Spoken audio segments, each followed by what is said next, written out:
掩开剧场的神秘面纱，行到戏棚下真实记录。我是吴一勇，一个好看戏剧的新闻主播。我能谈论剧场人的脚步，对台湾到世界，对表演到女才灵魂，看到伊人的坚持同热情，发现真有意思的幕后人生。青少年时期是一个人认识自家、探索世界非常重要的年纪。不过呢，我的家如就家在考试同生活当中哦，嗰度生命当中最重要的事情，好高如无高。戏剧同艺术呢，是带领青少年认识自家非常重要的方式。不过偏偏我们嘅剧场亲切的都是青少年一个族群，我们是用嚟嘅青少年剧场，用嚟培养未来嘅青少年观众呢，点样向下嚟了解？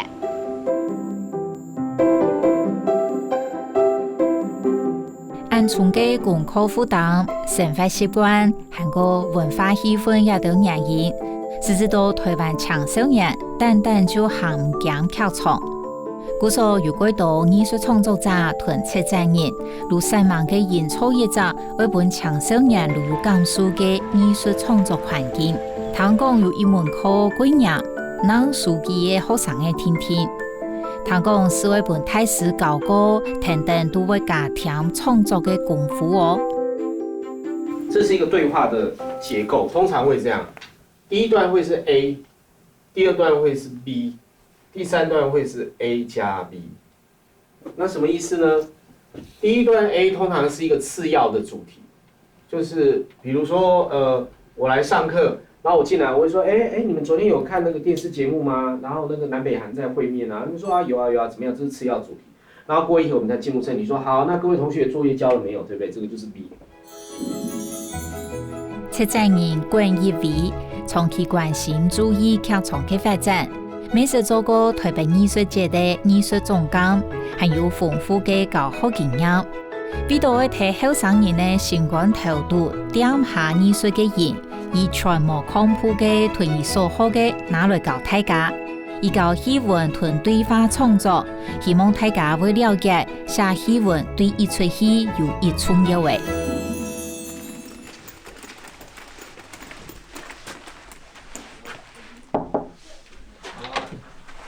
嗨，老师，太好了，我们今天有新同学哦，那他跟我们一起上课啊。对，麻烦了，好，麻烦大家。吴勇同学，来坐。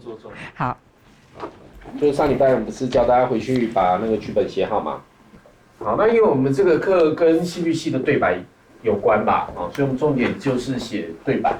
那可是戏剧性对白跟日常生活对白是不太一样。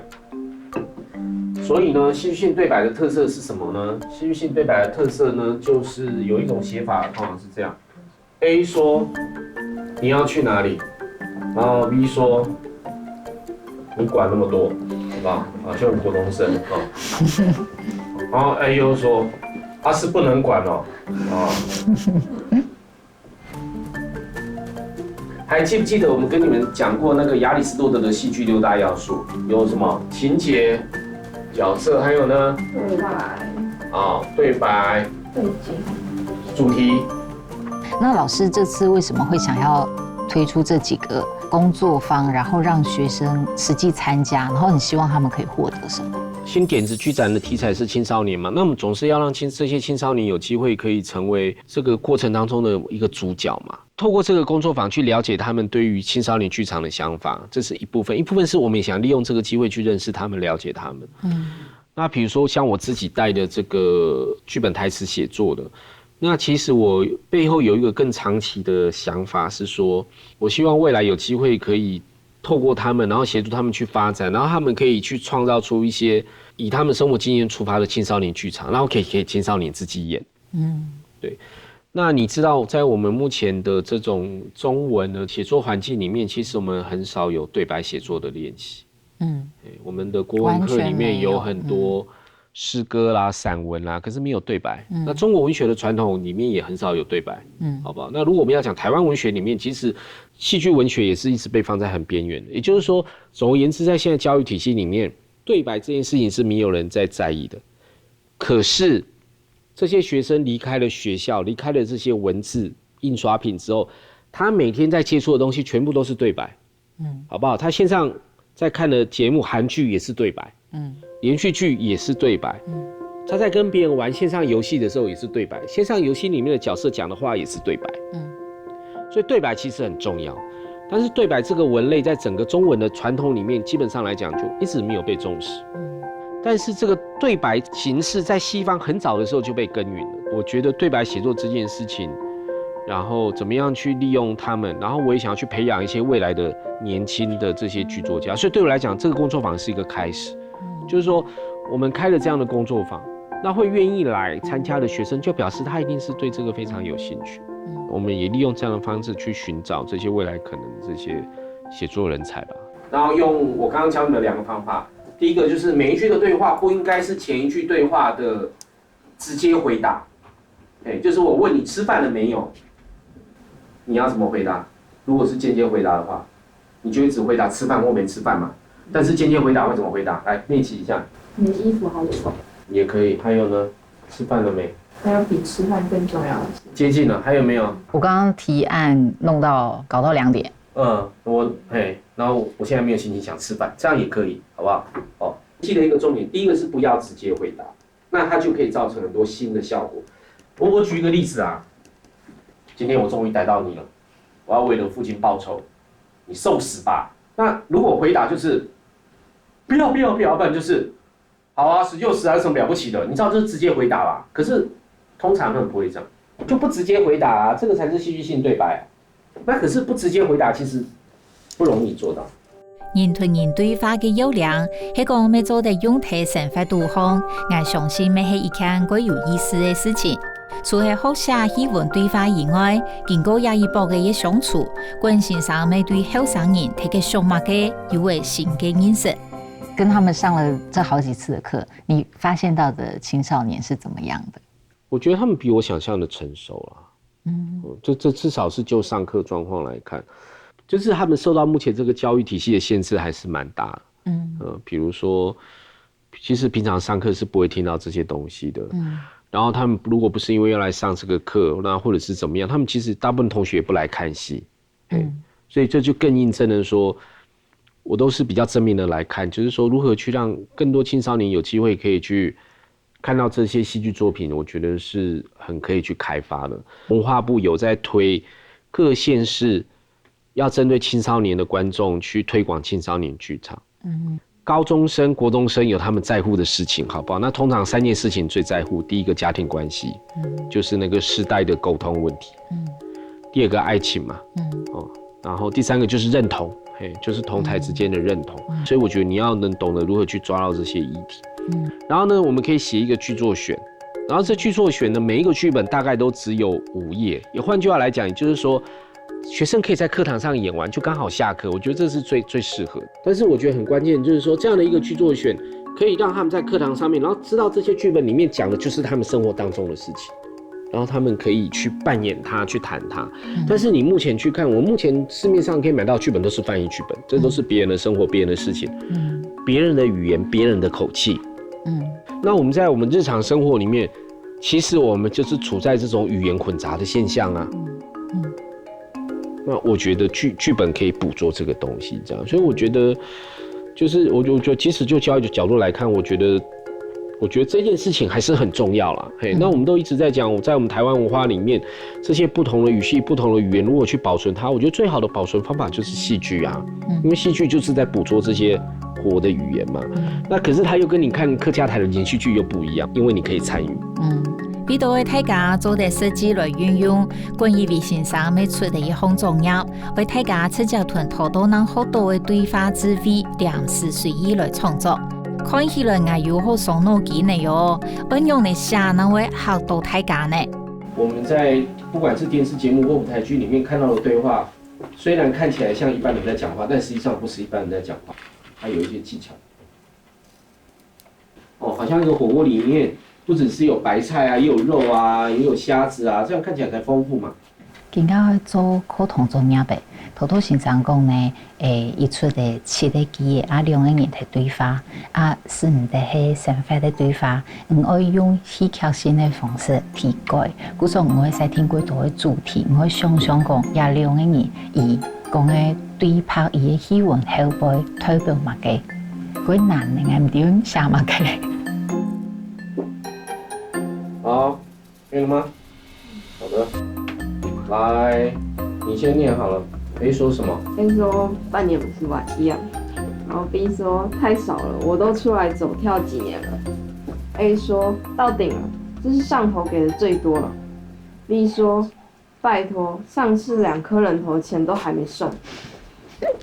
A 说那我也没办法了，谁叫你当初不和我一起走。B 说那时不走是为了你好啊。A 说好是好啊，好到失去了我们的孩子。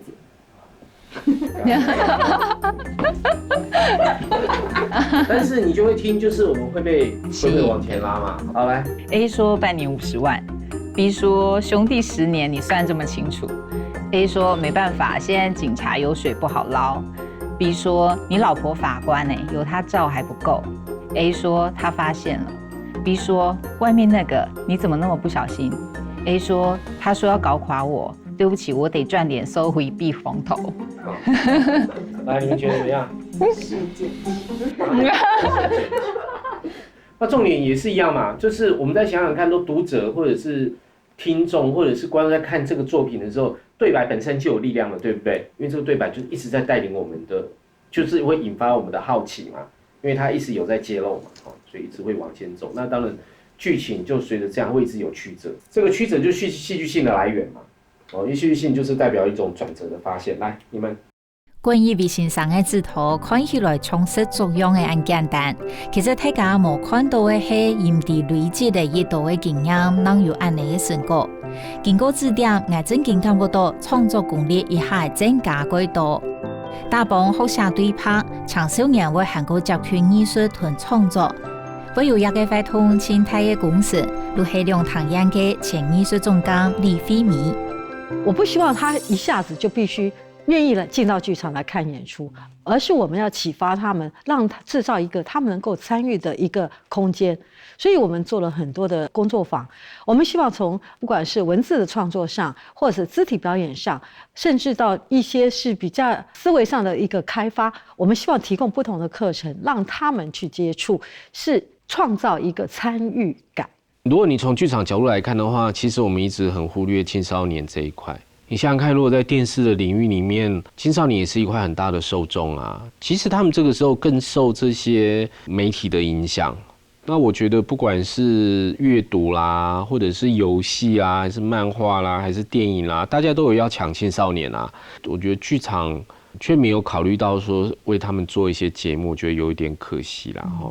那我觉得剧场最重要的是说，它是一个就是一群人在那里集体发挥想象力的一个状况嘛。因为有时候剧场跟电视电影不太一样，你有很多东西你没有办法把它搬到舞台，你得要靠演员的表演跟道具，然后结合观众的想象力嘛。国外是有很多例子，就是有很多他们的节目或剧院都不断的在为青少年做节目。那我觉得如果就剧场本身的发展来看的话，我们应该去争取青少年的观众，我觉得这是该做的事情。那从青少年的角度来讲，我觉得剧场也可以提供他们另外一种去学习了解自己，还有学习如何去跟别人相处的一个很重要的一个艺术工具吧。所以我想它其实有很多层面的功能这样子。这次办这活动最重要还是说，虽然它只有3个节目，然后一个工作坊的活动，对，还有论坛，但我觉得如何去引起这个话题，然后引發大家的重視，我覺得這也很重要。到底台灣嘅青少年劇場活動係用嚟嘅用嘅呢？喺關於呢個策展下 ，X 亞洲劇團創作嘅來自德米安嘅魚，我哋嚟探討青少年兒能到底睇嘅上按到乜嘅，用農為按嚟上呢？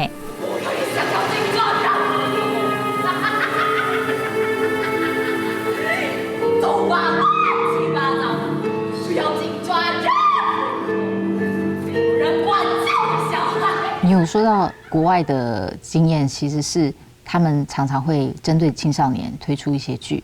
那台湾是特例吗？台湾其实也不是没有重视青少年剧场，其实这有分成2个概念，一个叫做 youth theater。youth 就是青少年剧场，也就是说我们让青少年来演戏，这个很多。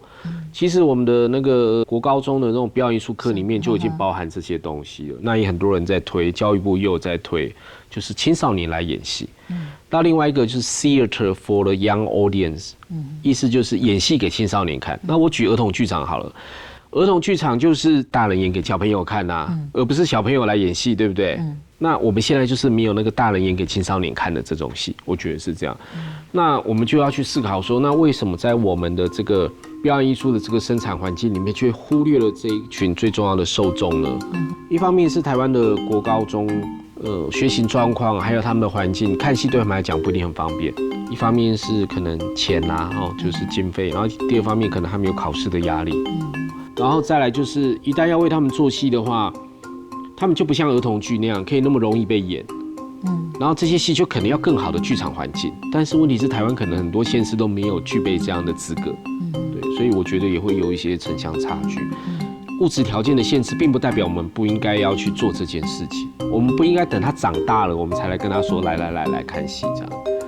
我们应该让他们在很年轻的时候就让他们有机会可以来，以至于他们长大了以后看戏这件事对他们来讲不一定是生活中的必要选择，但至少不会是排斥的选择。比到的声音青少年剧场有可能发展出按多马嘅民业符合制作所创作嘅，将反馈此也繼續做到，每團後生年輕有感覺嘅考試扮上舞台。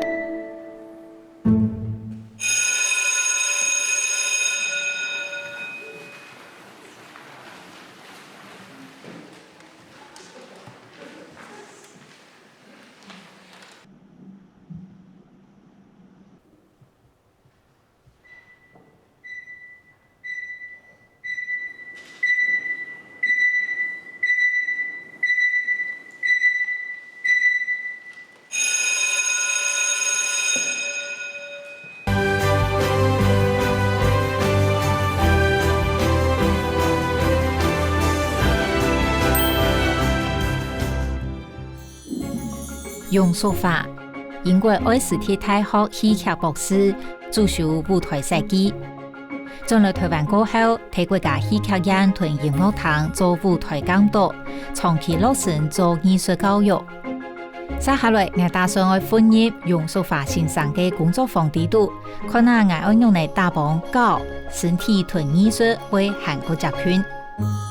那你盡量要用你的右手，右手是我們的刀，所以你要砍到對方的膝蓋，所以我們自己也要避免膝蓋不要被砍到。好 ，OK， 然後眼睛注意哦，不要被砍到，然後右手伸出來。哦，只有右手哈，只有右手。手臂，那你當然也可以跳起來，不要讓自己被砍。OK， 好，來3、2、1，走。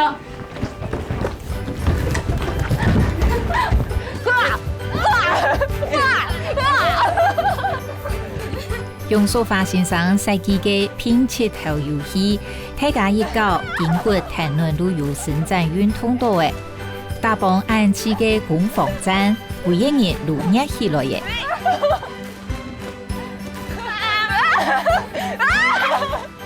第一個你要聽那個節奏已經很快了，然後你的那個布的東西呢，你往上拋的時候，你也要抓到那個布的形狀，不然它會掉到地上。我說開始再開始，所以你要想說用哪裡它不會掉下來，都不能掉下來哦。好，準備哈，好，3、2、1，走。兩隻手要單手啊，單手要交換，單手要交換，所以它才可以有身體的那個。談論親親的故事，而自己冇跌到天內行。喺一簡單的遊戲當中，人生會唔到啲嘢有自家嘅節奏。不能掉，不能掉。好，準備。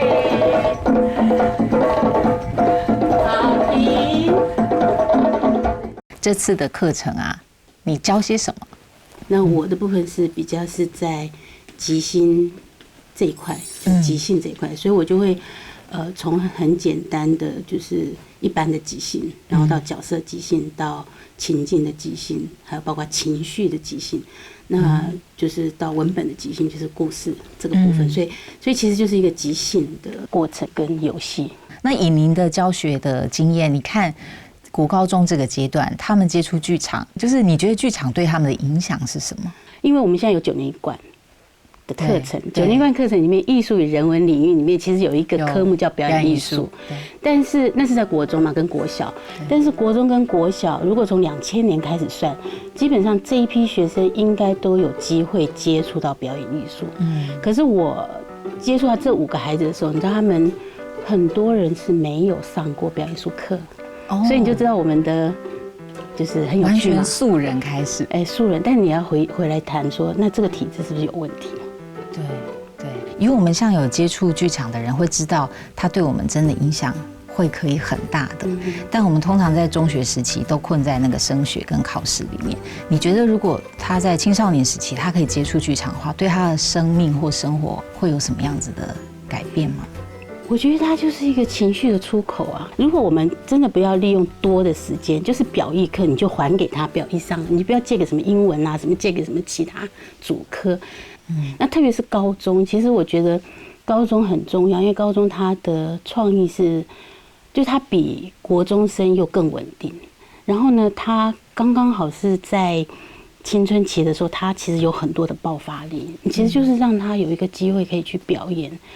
就是不要讲表演好像很难，但是你就让他有个机会，他可以去表达。因为现在高中生有很多人会唱歌，很多人会跳街舞，可是这些东西元素加起来，你叫他想一下小时候办的那个++9的游戏，串在一起就是一个艺术统合的教学啊。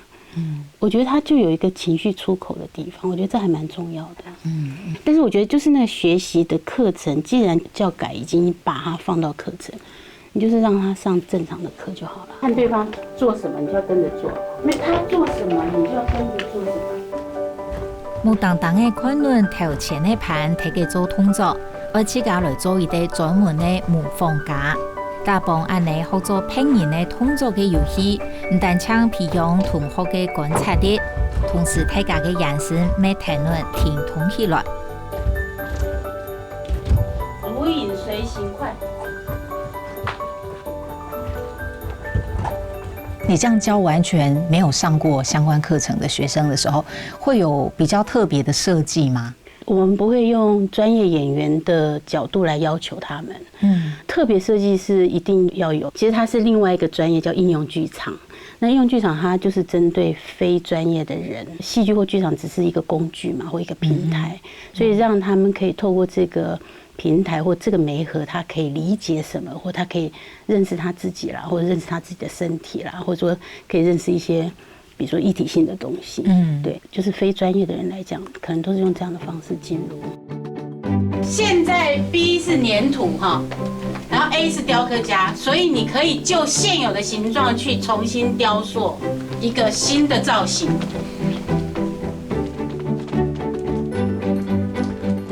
用书法先生每想要用无穷用嘅方法来開發後生人嘅眼神同數腳，從雕塑用嘅來安排拼人嘅眼神，也係本拼人來安排，大幫模仿同作品。睇假如為韓國教圈表演藝術，仿照他的動作擺出來。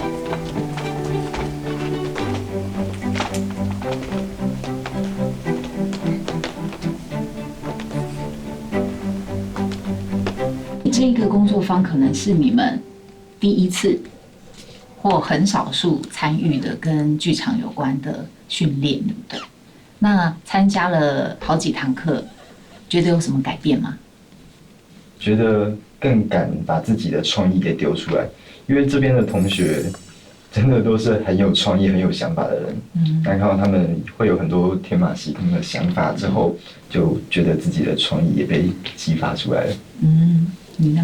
觉得就是要学着配合整个团体，因为平常很少会有机会能够演到戏，或者是跟大家有合作的机会，就很开心。我觉得啊，就是像你刚刚说这种来上戏剧这种事情，在外面很少有机会，然后来上这个课之后，就觉得对剧场有比较多的了解，就可以了解，像老师会给我们读剧本，然后再看那个戏，就可以知道从剧本到戏会有什么样的转换。我平常不太擅长表达，然后还有肢体动作也不够丰富吧，就是会僵的。然后可是来这边，因为大家都是一起做一样的事，所以就会很自在的想讲什么或者是想做什么就做出来，发现其实自己也可以。好，看着对方，然后比是一比到底。你觉得他的耳朵在哪里？鼻子在哪里？准备好了吗？好，笔拿好，看对方的脸哦，观察对方的脸，准备好没？OK， 好，3、2、1，走。同學相互看見對方，觀察同模仿，個別別無談呢畫出對方嘅樣嘅。楊淑華先生講，也係送俾對方嘅一份禮物。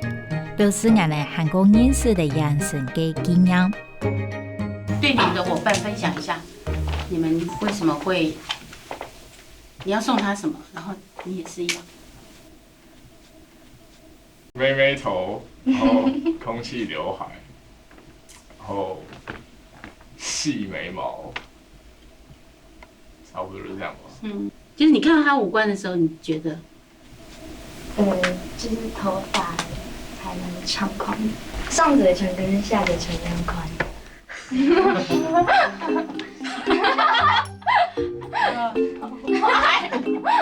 因为我们通常都不太观察同学的脸部啊，或者是表情，就是因为戏剧其实很注重观察，那观察的习惯没有，其实是不管是表演也好，或者是说要模仿别人也好，都会是一个很大的问题。所以其实从最细微的地方开始，然后还就是我觉得要训练学生一眼就看到对方他特色是什么。所以你在画的时候，你就不会画很复杂的东西，你就会抓重点画。他的眼睛很大颗，然后还有他的头发大概长这个样子，然后还有2个耳朵。为了一笔到底，所以我记得我是先从这边的脸开始画，然后慢慢比，然后2条眉毛，然后脸是长得有一点，他有个很明显的下巴。对，我看到这些。我在画他的时候，先注意到他的发型有2边的头发，然后眉毛细，然后2边这样蛮上去的。我觉得过去我们一直在经营，就是说比较小的年纪开始接触表演艺术，会觉得是件启蒙。那可是到了他们进了中学以后，其实因为升学制度，所以好像就断节了，所以其实就不敢去琢磨处理。可是这几年，我觉得说，入学的多元化，有很多的选项，升学不再是那个压力大到说让所有的人只会花掉所有的时间去做那件事。因此，我们觉得一定要有一块来补这一个位。那再来就是国际上也是一个趋势哦，以前也是会照顾到乐龄的或者是亲子的，那中间那一块也是比较少，我们也应该要赶快去处理这一部分。我觉得我们台湾有很多年轻的艺术创作工作者也在努力这一块，那两院根本不能落后，所以我们也就赶快提出来，要在青少年剧场这边花更多的力气。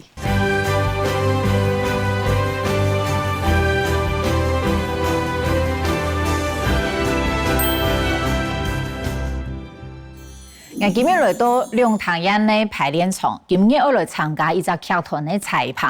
我哋節目嘅製作單位嚟講哦，同我準備嘅一身衫，聽講連海路嘅問題，我等下要變到用嚟呢，等下錄啲嘅。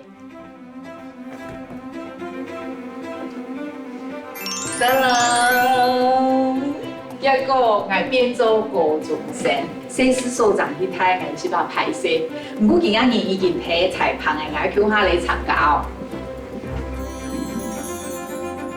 這題法國留學嘅車東南導演，同時呢係土火劇團嘅團長，作品單單如係反映社會嘅真實同土地嘅感情，韓國夢會創造出華人生活嘅劇場圖像。喺2018年嘅劇場作品《轉角聲當中》，土福劇團在個同日本具有實力的編導平田製作合作，向下挑戰同時多發，未如係同時有23人對話嘅劇場風格。為到表現出後生嘅氣氛，土福劇團也被正經請來20位的韓國後生嘅社會演員來參加演出。含前排練前都有感受到這種後生人生活景仰的模式和充沛的氣息，有感覺到從一下都回到的17歲模呢。總不會是一早醒來就穿着我們學校的制服吧？哦，原來是。這好可憐啊！厲害！大家，能不能再說得詳細一點呢？就是我今天早上醒來以後，發現說，從今天起我就要去新的學校了。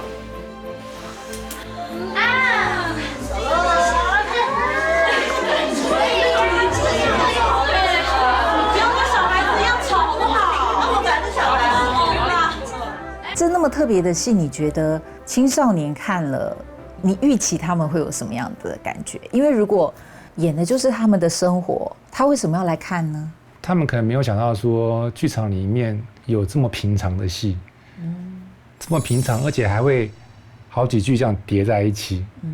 他们有在演吗？他们好像就是我们班上的事情嘛，讲了生命的事情，讲到说他们有做国外的报告，或者讲说，那个老师有外遇之类种种，这些种种的琐事，其实就是我们日常生活里面的事情。日常生活的事情，只是完全在舞台上表达，也不是一个艺术，而是这些事情堆积之后，你忽然对这个生活有不同的观察。因为平田制作就说，他其实没有要创造什么伟大的事情，他只是用显微镜把这个生活的琐事放大而已。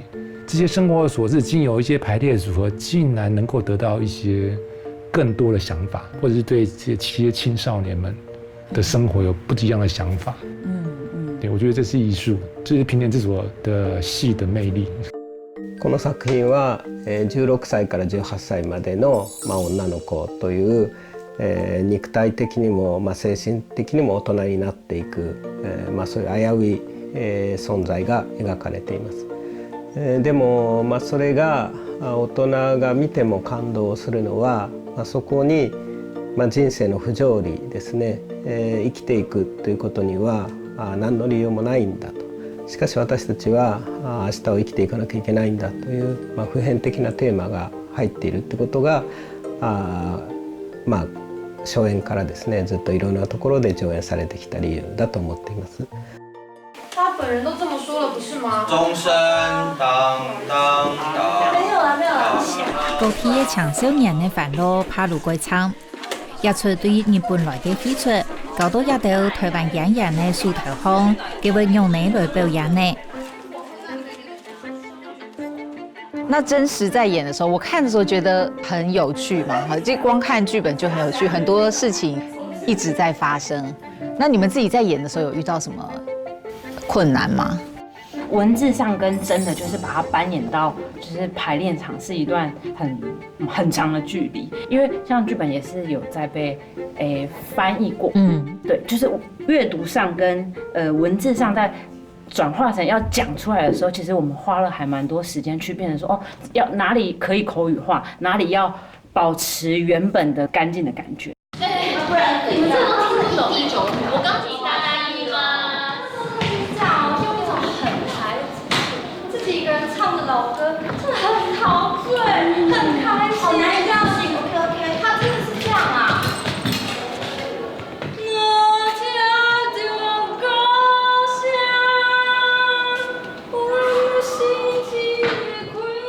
真的在里面的时候，就会有一种很像在唱合唱团的感觉。就是你每一个声部，你都要听得到别人在哪一个词的时候，你要同时进，你又不能忘记你自己在讲什么，就很像是你听得到主 key 是什么，然后你要去合音的那种感觉。就是这个技巧其实是在其他的剧场里面比较少会使用到的，因为通常大家都会刻意避开不要同时讲话，可是他就是变成说是有技巧的同时讲话，因为其实也会听到就说哦，他就这样死掉嘞，对啊，他是不是得了癌症？就是其实是2个话题，但是其实是有相关的，它就会是一个节奏感或者是一个讨论类似的事情的话题的调度。很奇怪，我的身上是在实验室里面模拟摩擦，都在同一年，没有啦，我是隔年才出生，同一年顺序不就相反？这样他带小孩去婚礼，21个女学生，她们其实也就是不同的个性。那当初你在选角的时候会很困难吗？当初其实我们在发布说演员甄选的时候，其实蛮多100多个人来甄选这样子，然后要从里面就是要挑选演员。我有一个原则，就是说，那班上比如说就会有调皮捣蛋的人，对，有那种坏学生，有那种好学生，会读书的，有那种很正义感、要管秩序的，各种人。那这个东西我在挑选的时候也是特别根据这个角色来找这样的演员。那我运气很好，因为来的人真的素质都很好，所以可以让我在里面挑选符合剧本角色的这些演员。初试的时候就是刷掉一些人，然后复试的时候是我准备想要用的人是一起来的，然后最后就凑成一班，好，全部都选好了，好，你们一起上来，来，我们来开始，就对了。那时候我在看到我要演的角色的时候，就是整个剧本这样看下来，然后我对我的角色就是下了2个字的定义，就是老大。然后可是其实我从小到大就是一个我不可能当老大，我觉得其实每一个人就是心中都有一个老大的魂，对，有被勾出来。对，其实每一个在，比如说以前有人跟我说，就是我其实以前呢，我刚认识你的时候，我以为就是你可能是那种老大哥的女人，对，然后可是后来才发现不是，然后我就发现其实原来就有这个因子，对，可能会就是促使，就是为什么制作人会让我演这个角色。有一个叫做婉婷的女同学跟另外一个女生，这个说清楚，还有尽量讲啦。她非常惊人哎，就是同时很多地方都在发生事情，又要让观众其实某种程度你要让他转一下那个目光，我现在要注意这里哦，但是其他地方你要看都还是有戏存在，那中间处理过程困难在哪里？其实我们有没有戏剧顾问？然后还有导助这些，就是我们也是团队工作，编导组是团队工作的。那第一个在翻译的时候，我们就想办法让那个翻译的语言怎么样是可以更贴近台湾平常生活的语言。那第二个就是在处理说这么多人说话，到底是哪一句是重点？那就是要对一个文本的认识，才知道说哦，原来这一段的重点在哪里，这一段的重点在哪里？重点调配的时候会做适当的调配，虽然很多声音，可是我会故意让一些声音浮出来。应该第一次跟21个年轻女演员合作，对不对？导戏过程应该很有趣吧？是蛮有趣的，因为我其实有导过很多人的戏，但是没有导过21个完全是女生，而且都是年轻女生，是一个在里面是高中生的戏这样子。而且我听他们有时候就是叽叽喳喳到忘我，你会很难控制这个局面吗？因为他那个剧本就是同时多发，意思是说同一个时间有好几组人在讲话。这个事情呢，我就把它当成音乐在处理。在音乐里面也是，就是你不可能，当然也有独奏，只有小提琴的声音而已。但是如果是交响乐或是管弦乐，都有很多声音，所以用声音的方法来处理。我跟你们说，小孩出生了，我见了这个，是女生。呢度嘅韓國了解也到演員睇嘅項目嘅，人家們會嚟參加準教成嘅排練。韓國人也拜係做主角個，如係有一年19歲上嘅，好點點嘅準好多培養好高嘅準教生陳友明一個角色。因為好多採訪一集嘅，可能一集嘅，咁我個前面我20人嘅，英國20人嘅演員嗬，大家呢幾多嘅。為所企劃如體發生事情，唔過呢有糖嘅多也討厭，而本糖多嘅花，按多嘅什麼嘅提供法，咁我個前面去，臨時本來一隻戲文啊，嗬，嗰種係等下呢會係第二部嘅一隻角色，按临时本眼当然会拿那喜欢上去啊，冇会配哦吼，因为按当然会配好眼没会过紧张，等下看他生眼上去我很用的一情景。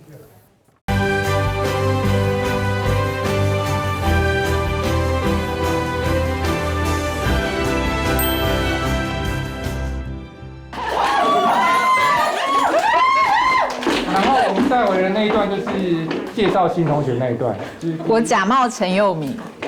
对，陈国民好。他如果演得好的话，我们到时候正式演出就是他的演。好吧，来。真的要来哦？他还没来吗？超小一同学做个自我介绍。老师今天请假，可是老师有听说过程很辛苦，够厉害了吗？今天半夜啊，我姐羊水破裂，我才知道其实羊水破裂就很像小便。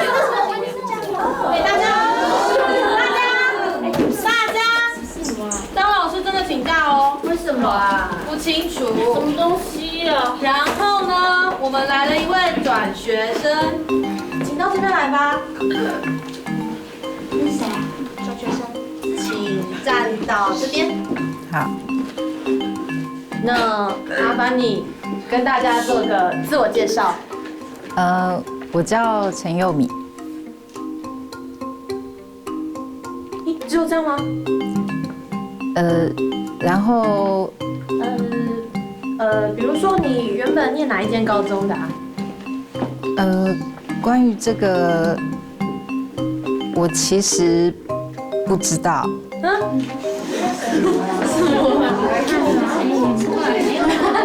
就是一早醒来我就变成这所学校的学生了。就是我早上醒来就发现自己变成这个学校的学生了。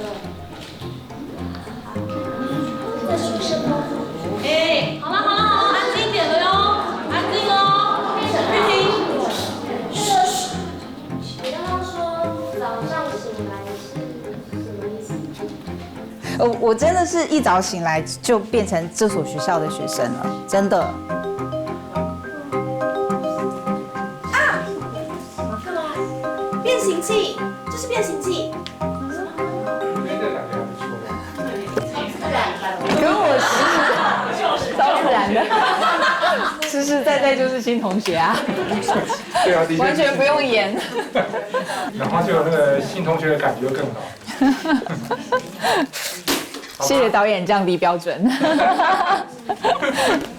台湾的这种就是教育制度，或者是大家一般的习惯，我们接触戏剧都太晚吗？而且我一定要讲这件事，因为我弟现在就是高中生，然后他现在高2，然后他的表演艺术课，他们现在在上的是填充题，他写的那些题目就是完全跟你说跟剧场或表演艺术是，比如说文艺复兴几年哦，然后我想说就是根本它是一个很不贴近人的，而且到后来他们现在因为要考学测嘛，他们的课是会被拿去考试。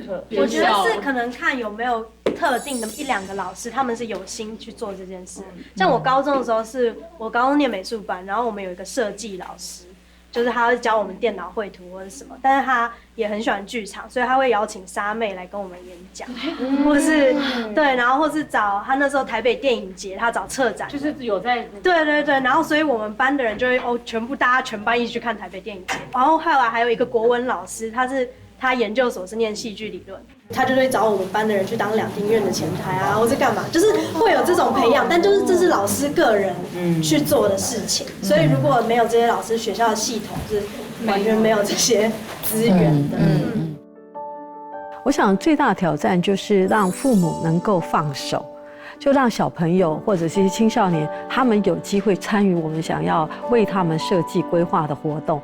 否则，如果说父母会觉得说，你怎么不去读书，或者是你不去追求你在课业上能够代表的成绩，而去参加很多其他的活动的时候，会占掉他的时间。那父母如果不支持，其实这个就很枉然。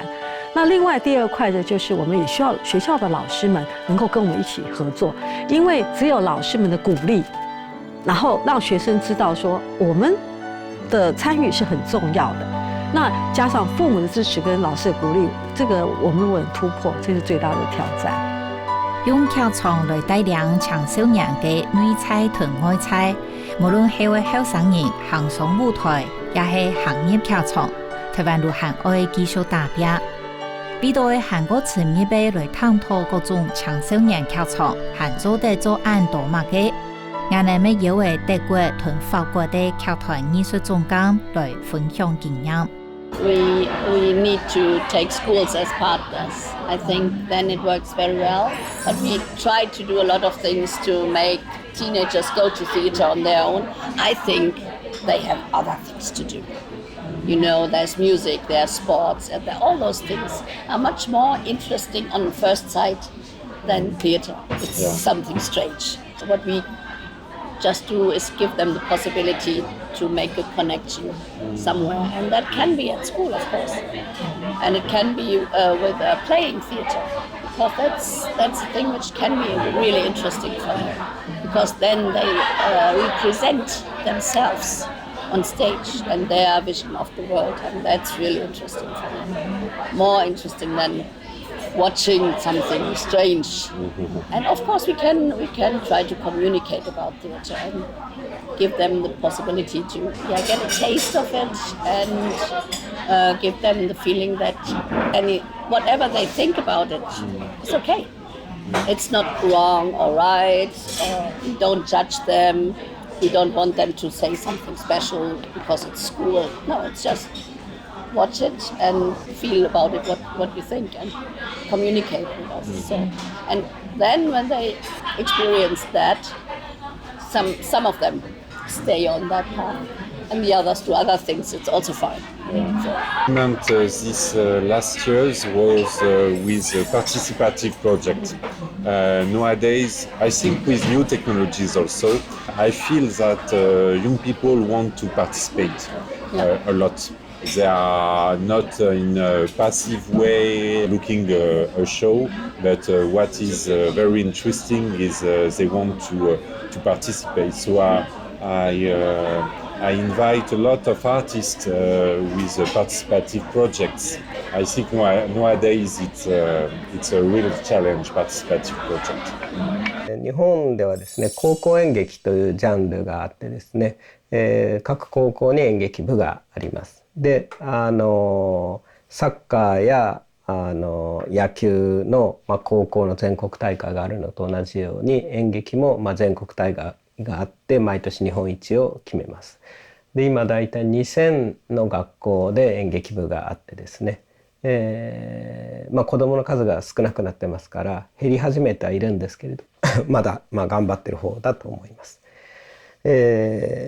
ただしですね、日本は台湾と違うところは大学にあんまり演劇科がないので、その子たちが大学まで続ける場所が少ないので、それを作っていくのが今課題になっています。我身為台人以前，我們大家都聽錯會經過轉台人一個時期。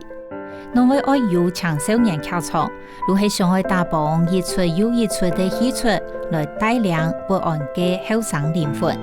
其實我自家睇嘅看得到寫出來嘅青春作品家下，佢從有這個看準自家人才行過嘅路，感覺自家佢有福氣。每正經希望台灣嘅青少年劇場為日漸日發展到韓國好。安尼如果有韓國多後生嘅朋友對藝術為韓國各異。